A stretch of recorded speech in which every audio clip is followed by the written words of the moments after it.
और व्यक्तिगत मामले में हम लोग इंटरफेयर नहीं करते। यदि व्यक्तिगत मामला होता है दो लोगों के बीच में या वो कोई कास्ट के हो तो उसमें हम लोग का इंटरफेयर नहीं होता।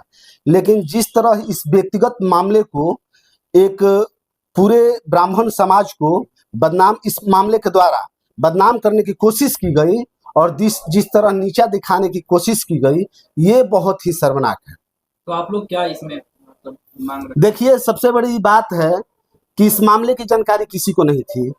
परसों मैं बैठा हुआ था और विजयदशमी का दिन था, तो कुछ लोगों द्वारा मुझे वीडियो भेजा गया और मैं जब वीडियो देखा तो अब समझिए कि अब उसमें वर्ड ही नहीं है कि मैं क्या कहूँ। उस वीडियो को देखने के बाद पूरे समाज, वो ब्राह्मण समाज हो या क्षत्रिय समाज हो या भूमिहार समाज हो या कोई भी वर्ग हो, यदि इस तरह का वो वीडियो देखा है, जो भी ये वीडियो, वो इसका शिकायत ही किया है, कोई भी इसका तरफदारी नहीं किया है। रही बात प्रिंसवा का, तो हीरोइंची है, बात समझिए, वो हीरोइंची है।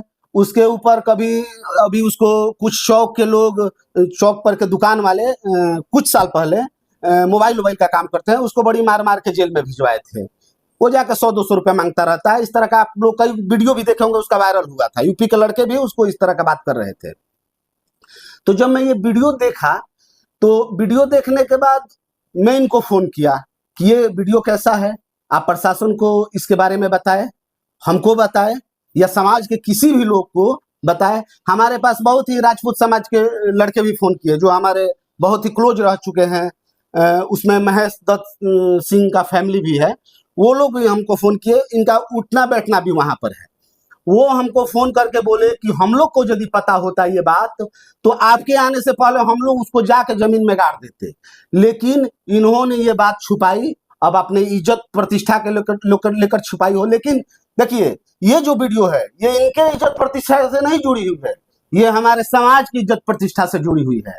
और यदि मैं वहां पर, मुझे ये बात की जानकारी होती कि वो ऑफिस में इन लोग को बुला के बनाया है बंधक या वो सिंडिकेट पर लेके गया है, तो मैं बताता हूं, महादेव साक्षी है, प्रशासन तो है, प्रशासन का हम लोग सम्मान करते हैं। आप समझ रहे हैं कि एक समय में मतलब हम लोग किसी को नहीं समझते थे, लेकिन हमेशा प्रशासन के मतलब हम लोग सपोर्ट प्रशासन का करते आए हैं और प्रशासन हमेशा उस चीज का कोऑपरेट भी किया है और हम लोग मुख्य धारा में इसीलिए चाहते हैं कि हमेशा मुख्य धारा में रहे।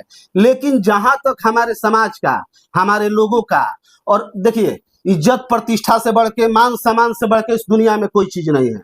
हम इनसे बोले कि आप ये तो गलती की है, पैर पर नहीं गिरना चाहिए था, चाहे कुछ भी हो जाता, क्या होता, गोली मार देता, चाहे क्या होता, बहुत मारता। लेकिन ये जो वो वीडियो हमारे मतलब सोशल मीडिया पर चला के और जिस तरह से ब्राह्मण समाज को ये नीचा दिखाने का काम किया है, यदि उस समय मुझे पता होता तो यूपी से जितने भी, यहाँ तो बक्सर में उसके साथ एक भी लड़के नहीं रहने वाले हैं, बक्सर के जितने भी उसके साथ लड़के आए थे 10, 12, 15 जो भी होंगे, वो यूपी से आए हुए थे। दूसरी चीज, उसको और लड़कों को अब समझिए कि मैं जमीन में गाड़ देता वहीं पे पहुंच के, लेकिन अब ये हमको बताए नहीं, या हमारे अपने समाज से या क्षत्रिय समाज से या किसी भी समाज से या जितने भी चाहने वाले लोग हैं या हम लोग के साथ रहने वाले लोग हैं, हम लोग के हर समुदाय के लोग हमारे साथ रहते हैं, कि ये जितने भी लोगों के साथ रहने वाले हैं ये किसी को इस बारे में नहीं बताए। शायद ये अपना इज्जत बचा रहे होंगे, लेकिन अभी इज्जत तो नीलाम हो गया, बात समझिए। तो इज्जत इनका नहीं नीलाम हुआ, ये हमारे समाज का इज्जत नीलाम हो गया। जानना चाहते हैं कि अब बबली दुबे का अगला कदम क्या? देखिए, हम लोग, मैं इंस्पेक्टर साहब को फोन किया था उसी दिन, एफआईआर भी एक उस दिन लॉन्च हुआ और वो तुरंत, जो यहाँ के इंस्पेक्टर साहब है बहुत ही अच्छे आदमी हैं, वो तुरंत उसी समय प्रशासन रात के समय में भेजे। ये फुल प्रूफ हम लोग को जानकारी भी थी, उन्होंने जानकारी भी दिया था और यहाँ लड़के भी लगे हुए थे। प्रशासन आया, उसको उठा के ले गया, उसको अभी तो जेल भेज दिया है। एक उनमें से जो है नामजद, उसको बेल नहीं मिली है। रही बात कि इन्होंने जो फर्स्ट एफआईआर किया था उसमें प्रिंस, मैं उसको प्रिंस का कहिए, उसको हिरंची कहिए, साले का उसका नाम था। उसके बाद उसमें 20 अन्य लोगों का नाम दिया गया था, जिसमें वो नाम खोल के नहीं दिया गया था, बात समझिए। और कल जो दुर्गावती चतुर्वेदी एफआईआर की है, उसके बाद ये घटना के बाद दुर्गावती चतुर्वेदी को शहर में रोका गया है। 8 मोटरसाइकिल, वो लोग 5-7 मोटरसाइकिल से जाकर उनको रोके थे। वो उस समय एसपी साहब को और इंस्पेक्टर साहब को वो इत्तला भी की थी इस मैटर को लेके। फिर उसके बाद कल दुर्गावती चतुर्वेदी द्वारा एफआईआर किया गया है। फिर इनके मतलब निकू भैया के द्वारा एफआईआर किया गया है। और उसमें वो आप जिस इंसान का बात कर रहे हैं कि जिस नामजद जो अपराधी है उसको छोड़ा गया है, तो वो उसका उसमें नेम्ड एफआईआर था, लेकिन वो एफआईआर शायद उस समय लॉन्च नहीं हुआ था। वो जांच का विषय बता रहे हैं। मुझे फिर आज मुझे बात हुई थी इंस्पेक्टर साहब से, वो बोले कि जांच का विषय था, इसलिए मैं उसको छोड़ दिया था।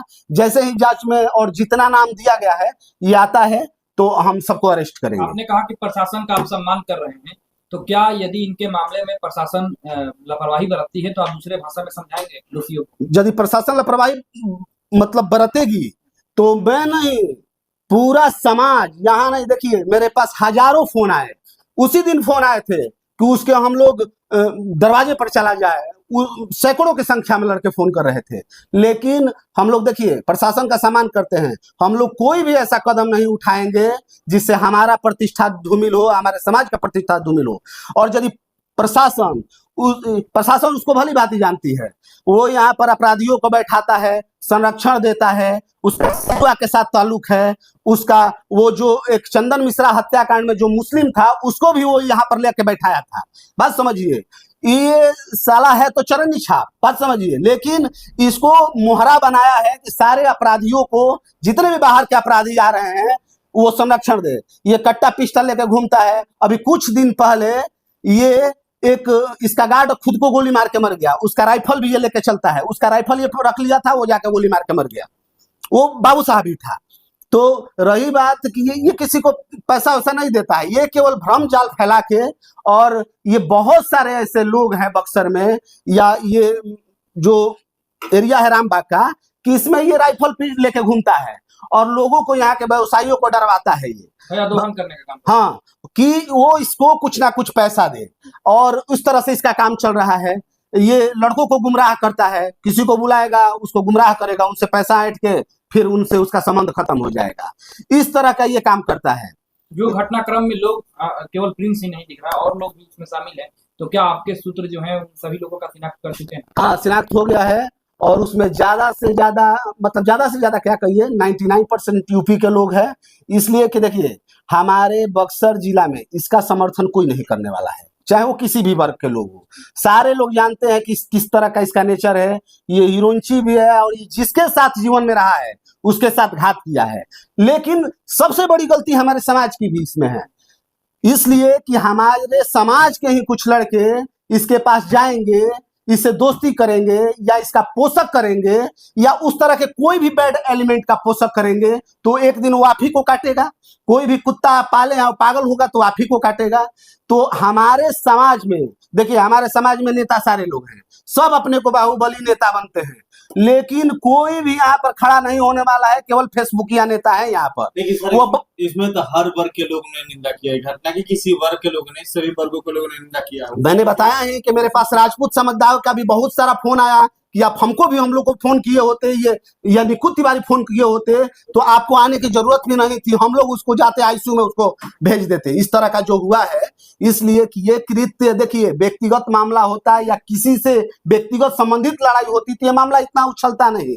लेकिन जिस तरह इस मामले को, ये एक समुदाय को, ब्राह्मण समुदाय को इस तरह से बदनाम करने की जो कोशिश की गई, ये बहुत ही गलत बात हो गई। तिवारी जी ने कहा कि अभी वो असुरक्षित महसूस कर रहे हैं और अकेलापन महसूस कर रहे हैं। हाँ, तो आपका समर्थन उनको है? देखिए समर्थन तो है, लेकिन हमारे समर्थन से ज्यादा इनको प्रशासन का समर्थन होना चाहिए।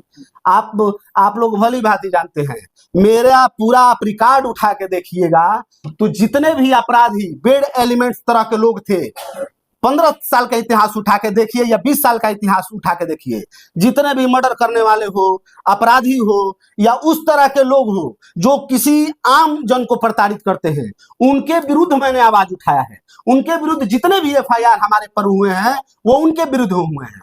रही बात कि कोई भी व्यवसायी समाज, कोई भी आम जन कोई भी समुदाय का कोई भी एक भी इंसान नहीं कह सकता है कि बबली दुबे उनको प्रताड़ित किए होंगे, उनसे कुछ किए होंगे। देखिए, हम लोग दूसरे को पैसा देने वाले हैं, हम लोग को दूसरे से पैसा मांगने की जरूरत नहीं पड़ती है। हम लोग अपने बल पे, अपने बिजनेस पर और अपने व्यवस्था पर कमाने में विश्वास रखते हैं। बक्सर एक शांति प्रिय शहर है और यहाँ पर बक्सर उत्तर प्रदेश से असामाजिक तत्व प्रवेश करते हैं, यहाँ पर आकर के उत्पात मचाते हैं और एक प्रदेश जी, व्यवसायी का असल बात है कि देखिए, ये उत्तर प्रदेश का ही है और मुझे नहीं लगता है कि ये हिरोंची क्षत्रिय है। बात समझिए, क्षत्रिय कभी ब्राह्मण को अपने पैर पे गिरा ही नहीं सकता है, इसलिए कि क्षत्रिय तो ब्राह्मण का सम्मान करते हैं। आप किसी भी क्षत्रिय को उठा के देखिएगा तो क्या बोलेंगे, ब्राह्मण का हम सम्मान करते हैं। यदि कोई क्षत्रिय ऐसा काम कर रहा है कि उसी किसी ब्राह्मण को पैर पे गिरा रहा है और उस समाज को नीचा दिखाने की कोशिश कर रहा है, तो आप समझ सकते हैं कि वो क्षत्रिय नहीं है, उसमें जरूर कोई गंदा खून है। रही बात कि ये यूपी से ही आया है, ये बात समझिए, ये तो हमारे यहाँ का है भी नहीं।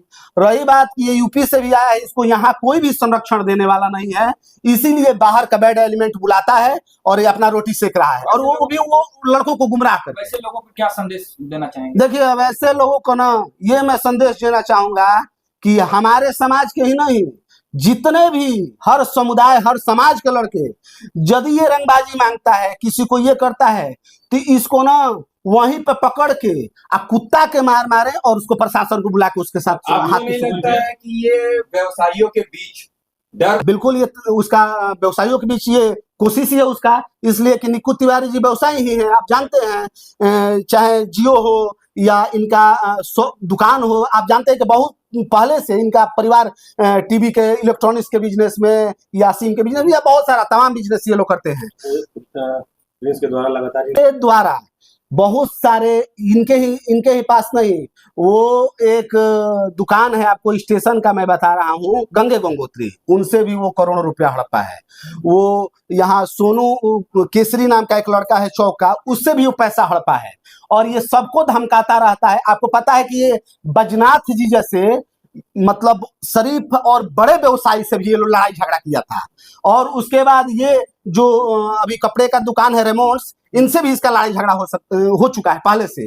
तो देखिए, ये तमाम इस तरह का प्रोपगंडा अपना फैलाता है और ये नाजायज हथियार मंगाता है, ये सब कांटा पिस्टल लेके चलने वाले हैं। बात समझिए, जितना भी हथियार, अभी आपको पता होगा कि कुछ दिन पहले प्रशासन इसका एक पिस्टल जब्त की है, इसको पता नहीं कैसे छोड़ दी। बात समझिए, रही बात कि ये जितना भी प्रोपगंडा है और ये जितना भी बाहर का लड़का बुलाता है, बस इसका यही तमाम कोशिश होता है कि व्यवसायियों के बीच में भय बना के कुछ पैसा उठा जाए। अच्छा।